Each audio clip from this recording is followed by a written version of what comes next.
Assalamualaikum warahmatullahi wabarakatuh. Kami dari kelompok 2 mata kuliah Antena dan Propagasi dari kelas 3 BTNK Program Studi D4 Teknik Telekomunikasi Politeknik Negeri Bandung. Di sini kami akan mempresentasikan antena bauti dengan pencatuan microstrip line menggunakan metode slot dan DGS.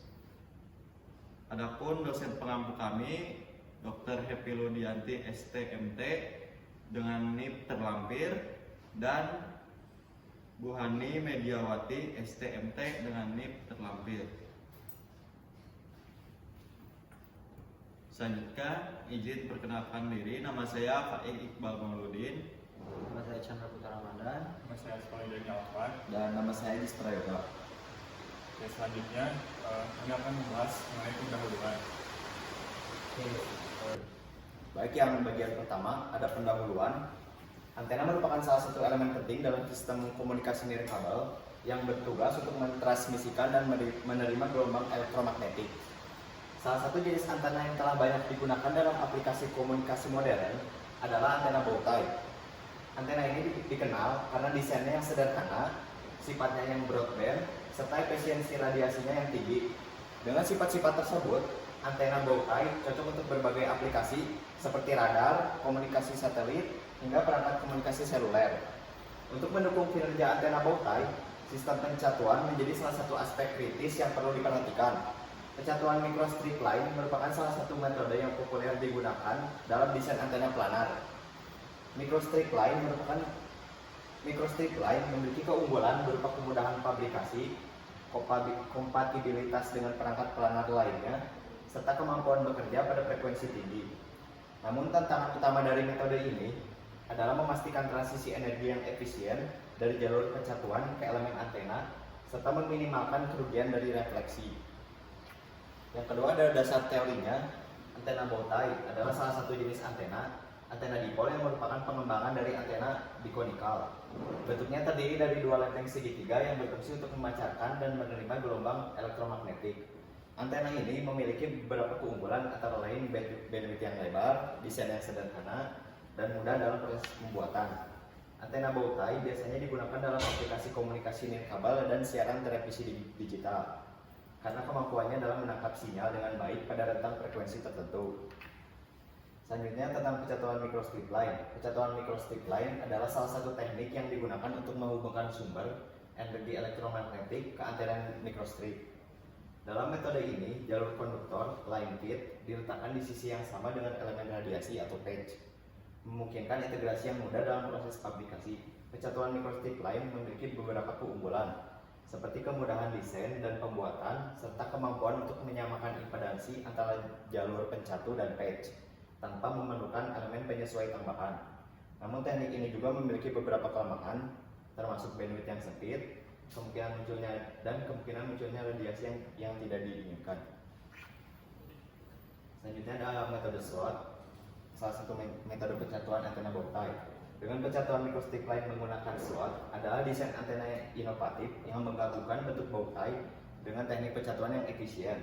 Dalam desain ini, elemen bow tie berfungsi sebagai radiator, sementara slot yang dipotong pada ground plane berfungsi untuk meningkatkan kopling elektromagnetik antara jalur microstrip dan elemen radiasi. Metode slot ini memungkinkan untuk memperlebar bandwidth antena yang seringkali menjadi kendala dalam desain antena microstrip konvensional. Lalu ada metode kedua, yaitu metode DGS. Antena bow tie dengan pencatuan microstrip line menggunakan metode Defective Ground Structure atau DGS adalah inovasi dalam desain antena yang bertujuan untuk meningkatkan performa dan efisiensi. Dalam desain ini, elemen bow tie berfungsi sebagai radiator utama, sementara DGS yang diterapkan pada ground plane bertujuan untuk mengubah karakteristik impedansi dan memperlebar bandwidth antena. Metode DGS menciptakan slot atau cacat pada ground plane yang dapat mengurangi efek parasitik dan meningkatkan kopling elektromagnetik antara jalur pencatu dan elemen radiasi. Selanjutnya ada rumus parameter. Yang pertama, untuk mendesain antena kita membutuhkan beberapa parameter ini, di mana parameter ini merupakan dimensi dari bagian-bagian antena yang akan didesain. Yang pertama ada H, ini sudah ditetapkan 1,6 mm, lalu ada C 3 kali 10 pangkat 8, lalu ada epsilon R dari dari bagian PCD yang akan digunakan, yaitu permitivitas relatifnya yaitu sebesar 4,4.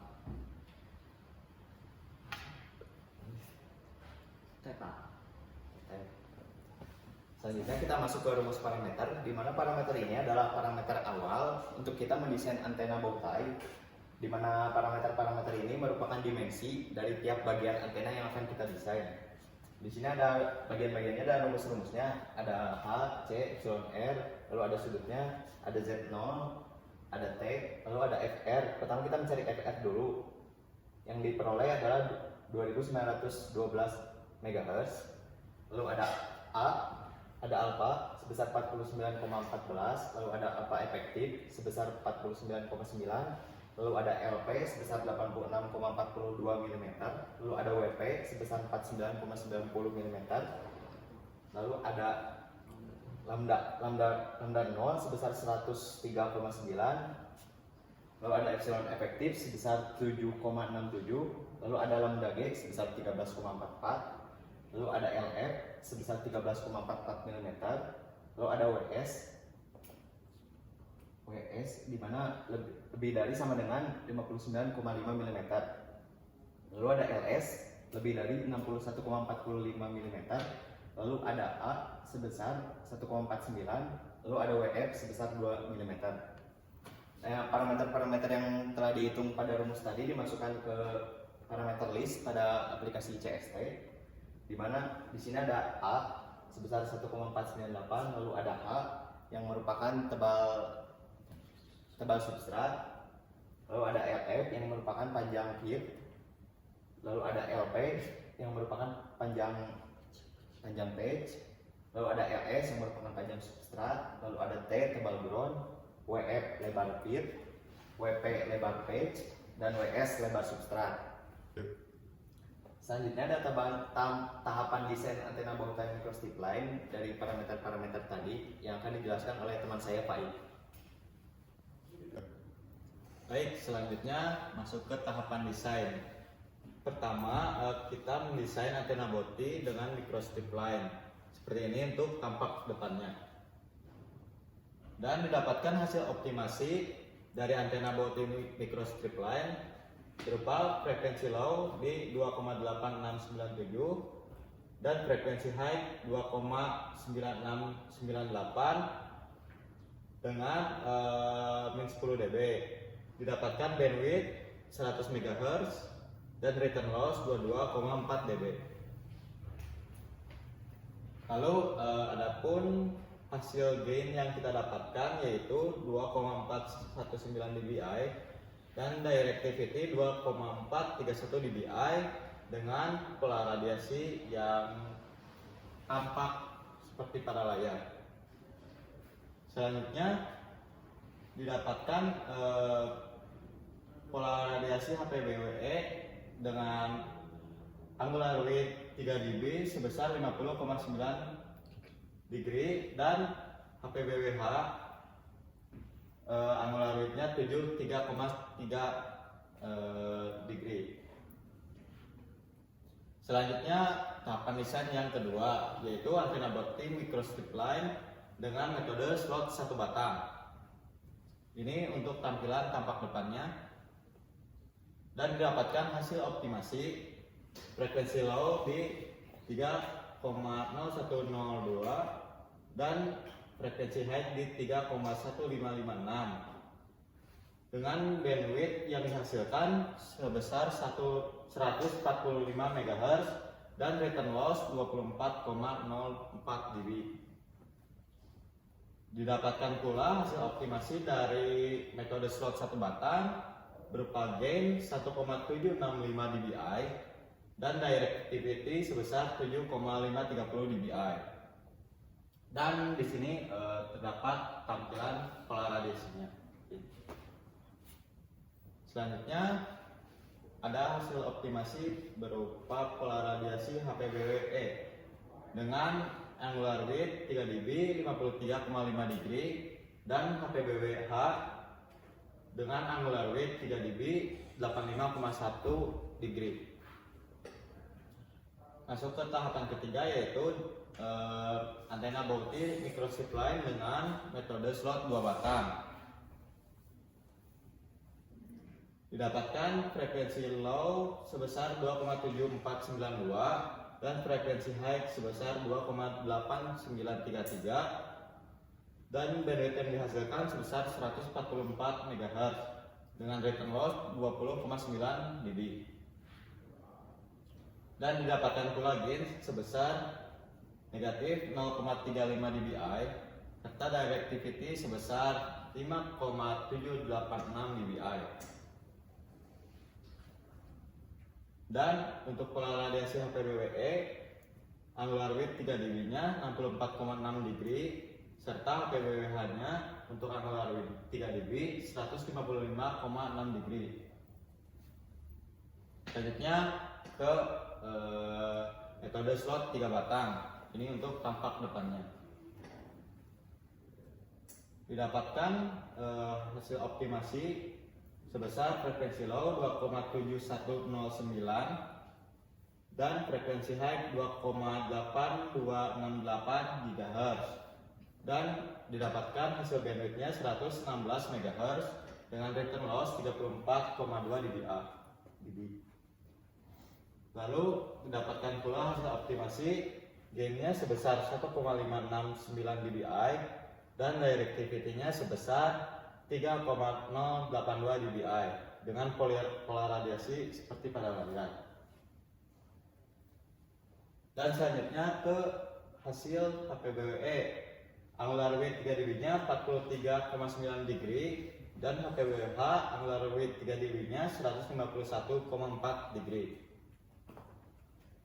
Selanjutnya ke antena Bauti dengan microstrip line dengan metode DGS. Ini untuk tampak belakangnya. Didapatkan hasil optimasi sebesar 2,8263 untuk frekuensi low-nya dan 2,899 untuk frekuensi high-nya GHz. Serta didapatkan bandwidth sebesar 73 MHz dan return loss 12,7 dB. Dan dapat pula gain sebesar 1,668 dBi dan directivity 3,169 dBi. Selanjutnya untuk hasil HPBWE nya angular width-nya 3 dB sebesar 48,2 degree, HPBWH angular width 3 dB nya 138,2 degree. Dan selanjutnya mengenai penjelasan desain menggunakan CST akan dijelaskan oleh rekan saya Chandra.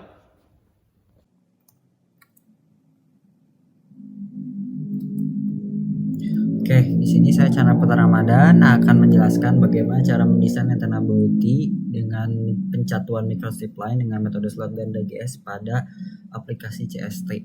Oke, di sini saya telah melakukan atau saya telah membuat antena Bauti dan telah kita optimasi sedemikian rupa agar bandwidth dan gainnya cukup bagus gitu. Nah, setelah itu di sini saya akan menambahkan dengan metode slot dan DGS. Yang pertama kita tambahkan dengan metode slot terlebih dahulu.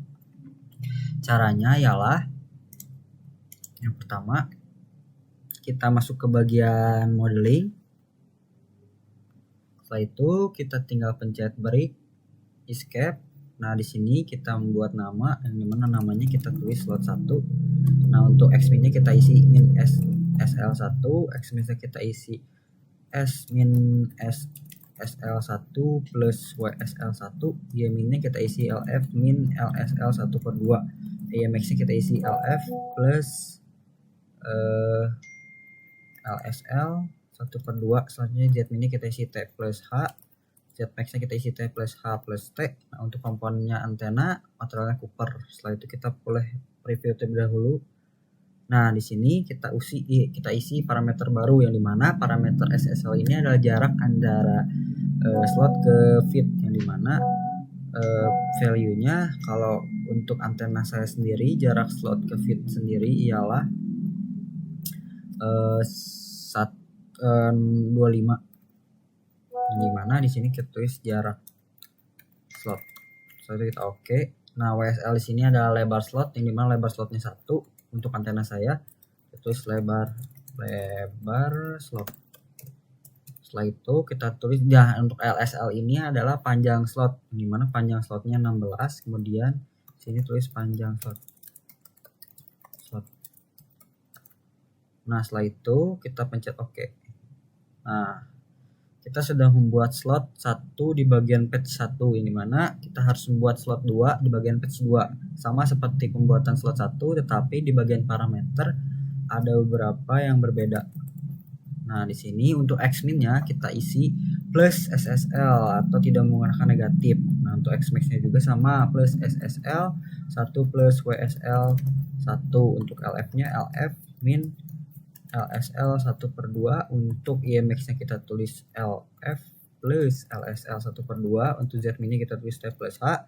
Z-max-nya kita tulis T plus H plus T. Nah, kita bisa pencet oke. Setelah itu, setelah terbuat slot seperti ini, kita harus mensubtract patch dan slotnya. Yang dimana caranya kita pencet patch 1, kemudian kita pencet bagian boolean. Setelah itu kita pencet subtract, kemudian kita pencet slot 1, kemudian kita pencet enter. Nah, seperti ini. Kemudian sama seperti sebelumnya, kita pencet patch 2, kita pencet bagian boolean, subtract, kemudian slot, pencet enter. Nah, ini adalah cara untuk membuat slot atau menggunakan metode slot. Setelah itu kita lanjut ke bagian sebelum kita lanjut ke bagian metode DGS, di sini ada beberapa parameter baru, yang dimana di sini seperti tadi yang saya bilang, WSL adalah lebar slot, kemudian SSL adalah jarak slot, dan LSL adalah panjang slot. Kita bisa atur jarak atau kita bisa atur angkanya di sebelah sini, seperti itu. Oke, kita lanjut ke bagian metode DGS, yang dimana kita memodifikasi bagian ground belakangnya. Oke, kita lanjut ke bagian metode kedua, yaitu DGS, yang dimana kita harus memodifikasi bagian ground atau bagian belakang. Caranya kita pencet break, kemudian escape. Nah, di sini kita buat parameter baru DGS, di mana angka untuk Xmin-nya kita buat 2, Xmax-nya kita buat 70, Ymin-nya kita buat 50, YMX-nya kita isi 70, Z-min-nya 0, Z-nya T. Untuk komponennya antena, materialnya copper. Kita boleh preview terlebih dahulu, kemudian kita bisa pencet OK.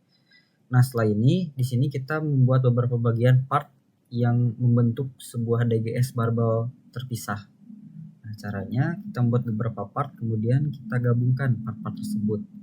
Dimana kita buat part yang bagian tengahnya, bagian bawah. Caranya kita di sini break terlebih dahulu, kemudian escape di DGS 1, kita isi 2, Xmax kita isi 7, YMin kita isi 35, YMX kita isi 50, Z-nya 0, Z-nya T. Untuk komponennya sama, kita bisa preview terlebih dahulu, kemudian kita pencet OK. Nah, setelah itu, setelah mendapatkan dua komponen bagian ini, kita bisa tinggal mentranslate dan mengcopy saja bagian DGS dan DGS 1 seperti ini. Transform, translate, kemudian pencet bagian centang copy ini, kita pencet, kita tinggal atur bagian Y-nya untuk menggeserkan ke bawah. Di sini kita bisa atur min 35. Oke, setelah itu kita bisa pencet apply, kemudian OK. Nah, setelah itu kita tinggal membuat bagian part yang sebelah kanan. Caranya sama, kita pencet DGS, transform, translate, kemudian kita copy centang bagian copy, kemudian kita atur bagian X agar menggeser ke kanan, yaitu misalnya min 72. Oke, setelah itu kita pencet apply, OK. Nah, setelah itu kita buat bagian DGS batangnya seperti ini. Kita buat bagian DGS batangnya, kita transform, translate, centang bagian copy, kita atur bagian X kita atur min 5, review, kita atur min 10. Oke, min 7, 8, min 9. Oke, 9,5.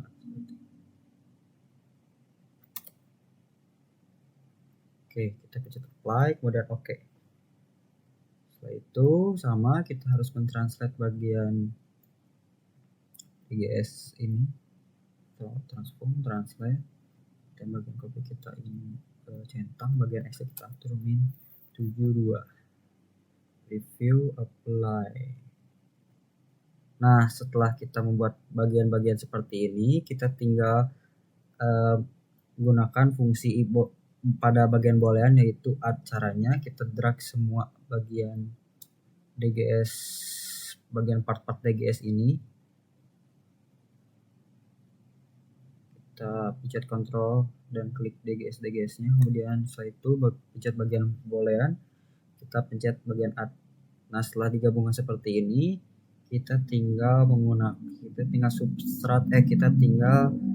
subtract bagian ground dan DGS-nya. Caranya seperti ini. Subtract, kemudian DGS, kita enter. Nah, seperti ini. Nah, ini untuk metode DGS. Jadi, untuk metode slot kita bisa lihat di tampak depannya front metode slot. Kemudian untuk metode DGS tampak belakang. Nah, setelah kita membuat metode slot dan DGS, kita tinggal start simulasi. Start di bagian home, kita pencet start simulasi. Kita tinggal tunggu beberapa menit. Oke, jika sudah selesai, maka akan ada notifikasi seperti ini. Kemudian kita bisa cek bandwidth dan rentan frekuensinya di bagian 1D result. Kemudian kita pencet S parameter, kita pencet S11. Nah, ini adalah bandwidth dan rentan frekuensinya. Kita bisa add marker untuk melihat bandwidthnya. Kita di sini dibagi 10 dB, kemudian ini juga kita tandai di 10 dB. Nah, ini adalah rentan frekuensi low marker 1 dan rentan frekuensi high di marker 2. Ini adalah rentan frekuensinya yang akan menemukan sebuah bandwidth. Seperti itu untuk mendesain antena BOTI dengan pencatuan microstrip line dengan metode slot dan DGS. Sekian dari saya, terima kasih. Oke, selanjutnya adalah tahapan desain dari antena botai microstrip line dengan metode gabungan, yaitu metode slot dan DGS. Nah, di sini tampak depannya yaitu metode slot dengan metode satu batang, lalu tampak belakangnya yaitu metode DGS. Nah, ini merupakan hasil optimasi dari simulasi yang tadi. Nah, di sini merupakan kurva respon frekuensinya. Kita mendapatkan rentan frekuensi dari 2,845 GHz sampai 3,3802 GHz dengan senternya itu 3,2 GHz. Nah, bandwidth yang didapatkan yaitu sebesar 534,5 MHz dengan return loss 21,7. Nah, di sini dapat dilihat bahwa hasil gabungan memiliki bandwidth yang lebih besar daripada tahapan-tahapan optimasi sebelumnya. Nah, selanjutnya terdapat gain dan juga directivity. Gain yang didapatkan itu sebesar 3,2 dBi dan directivity-nya itu sebesar 4,5 dBi. Nah, ini merupakan pola radiasinya. Nah, ini merupakan hasil realisasi. Pada hasil realisasi dapat dilihat pada layar. Nah, dalam proses pengukurannya didapatkan bandwidth yang lebih besar lagi, yaitu dengan frekuensi low sebesar 2,9 GHz dan frekuensi high-nya 3,4 GHz dengan senternya 3,3 GHz. Lalu didapatkan bandwidth sebesar 550 MHz dan return loss 35,25 dB. Nah, ini merupakan perbandingan dari hasil simulasi dan realisasi. Dapat dilihat di sini, yang merah merupakan hasil simulasi dan yang biru merupakan hasil realisasi. Hasil realisasi memiliki kurva yang turun, artinya memiliki bandwidth yang lebih besar, akan tetapi di sini bergeser sedikit ke kanan, sehingga merubah rentan yang asalnya 2,8 menjadi 2,9 sampai 3,3 dengan senternya yang asalnya 3,2 menjadi 3,3 dan return loss jauh lebih besar daripada hasil simulasi. Selanjutnya adalah pengukuran gain dari hasil realisasi tadi. Tahapan pengukuran gain yaitu yang pertama kita mengukur daya antena DUT terlebih dahulu. Daya antena yang didapatkan di sini yaitu sebesar minus 49,4 dBm, dan selanjutnya kita mengukur daya terbesar dari antena referensi yang dimana yang digunakannya adalah antena horn. Nah, didapatkan daya yaitu sebesar minus 41,92 dBm. Nah, selanjutnya perhitungan, kita akan menghitung gain hasil pengukuran. Nah, tadi diketahui bahwa daya antena DUT yaitu sebesar min 49,44 dBm dan daya referensinya itu minus 41,92 dBm.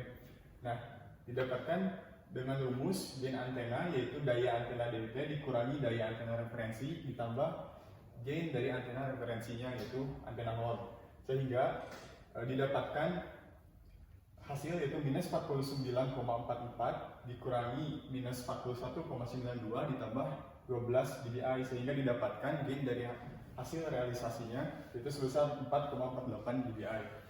Selanjutnya merupakan tabel. Nah, di sini bisa dibandingkan antara hasil simulasi, realisasi, serta spesifikasi yang diinginkan. Di sini band frekuensi dari spesifikasinya itu 2,65 GHz sampai 3,2 GHz.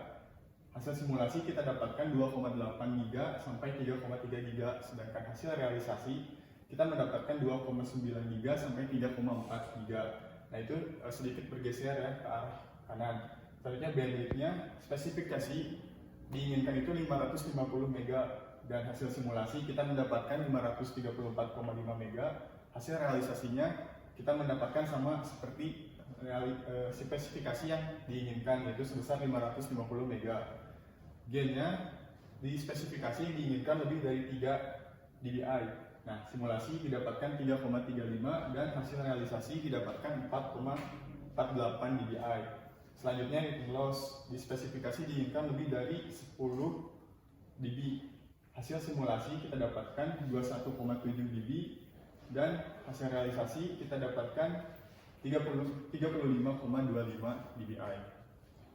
Oke, selanjutnya analisa akan dijelaskan oleh rekan saya Chandra. Oke, kita masuk ke bagian analisa yang dimana berdasarkan hasil simulasi dan realisasi desain antena bowtie dengan metode slot dan defective ground structure atau DGS menunjukkan kinerja yang sangat baik pada band frekuensi. Hasil realisasi menunjukkan cakupan yang lebih luas, yaitu 2910 sampai dengan 3460 MHz. Nah, dibandingkan hasil simulasi yang berada pada 2854 sampai 3380 MHz, metode slot dan DGS berkontribusi signifikan dalam memperluas rentan frekuensi kerja dan meningkatkan efisiensi transmisi energi dan mengurangi gangguan sinyal. Kemudian, bandwidth hasil realisasi juga memenuhi spesifikasi sebesar 550 MHz. Sementara hasil simulasi lebih sedikit lebih kecil, yaitu 534,5 MHz.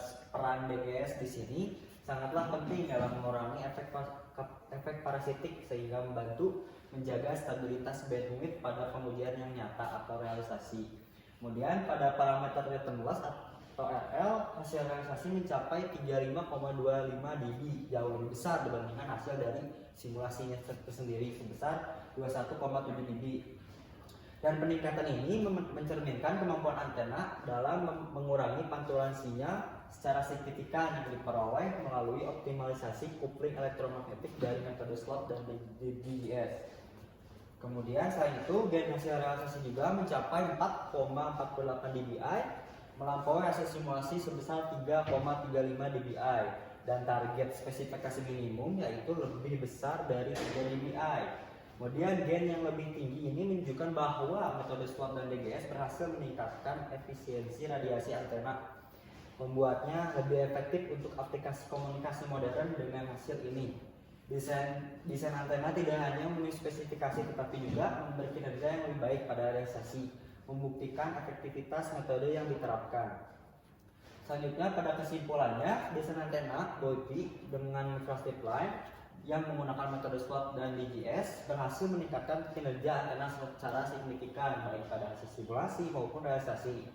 Metode slot membantu meningkatkan efisiensi pengiriman energi dan memperluas jangkauan frekuensi kerja, sedangkan DGS berfungsi untuk mengurangi gangguan sinyal yang memperbesar bandwidth. Hasil realisasi ini menunjukkan performa yang lebih baik dibandingkan simulasi dengan frekuensi kerja 2910 sampai dengan 3460 MHz. Bandwidth-nya sendiri 550 MHz dan return loss-nya sendiri 35,25 dB serta gain-nya sendiri 4,48 dBi. Semuanya mencapai spesifikasi yang diinginkan. Kemudian selanjutnya, setelah apa yang telah kita lakukan sampai saat ini, dari mulai kita perancangan sampai realisasi, ada beberapa saran yang kita cetuskan. Yang pertama, ada pastikan ketika kalian melakukan sebuah praktikum ini memilih jenis PCB dan kualitas yang sesuai dengan kebutuhan desain antena. Kemudian usahakan kita membuat hasil simulasi yang spesifikasinya antena lebih baik daripada spesifikasi yang diinginkan, karena kemungkinan spesifikasi dari hasil realisasi antena lebih buruk dari hasil simulasinya. Kemudian perhatikan dalam proses pembuatan, pastikan dimensi slot dan pola BGS sesuai dengan rancangan simulasi untuk menghindari deviasi pada hasil realisasi. Kemudian proses pemasangan konektor pun harus dilakukan dengan sangat hati-hati. Pastikan konektor tidak menonjol dan tidak ada celah antara PCB dan konektor untuk menjaga kualitas sambungan sinyal. Dan yang terakhir, teknik soldering pun harus diterapkan agar koneksi antara komponen lebih stabil dan tidak mempengaruhi performa antena. Seperti itu. Lanjut. Nah, kemudian ada bagian referensi yang kita gunakan untuk pembuatan dari laporan serta dari awal kita merancang antena sampai saat ini. Sekian. Baik, sekian pemaparan dari kelompok 2 terkait dengan antena bautang pencatuan microstrip line dengan metode slot dan DGS. Kita di sini pamit. Sebelumnya jika ada kesalahan kita minta maaf. Sekian, 1, 2, 3. Wassalamualaikum warahmatullahi wabarakatuh.